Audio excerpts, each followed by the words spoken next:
বাংলা চলচ্চিত্রের কিংবদন্তি অভিনেতা ও প্রযোজক মনোয়ার হোসেন ডিপজল আবারও আলোচনায়, কারণ তিনি নাকি তার মেয়েকে উপহার দিয়েছেন 500 কোটি টাকার বিলাসবহুল বাড়ি।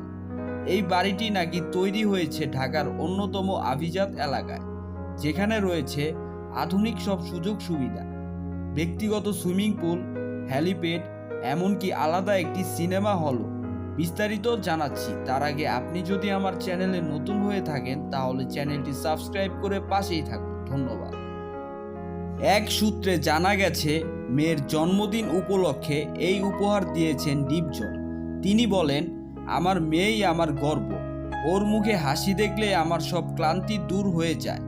এদিকে সোশ্যাল মিডিয়ায় এই খবরটি ভাইরাল হতেই ভক্তদের মাঝে চলছে ব্যাপক আলোচনা। অনেকেই বলছেন, ডিপজল শুধু সিনেমার ভিলেন নন, বাস্তব জীবনে তিনি একজন দারুণ বাবা। তবে এই 500 কোটি টাকার উপহারের খবর নিয়ে ডিপজলের পক্ষ থেকে এখনও কোনো আনুষ্ঠানিক মন্তব্য পাওয়া যায়নি।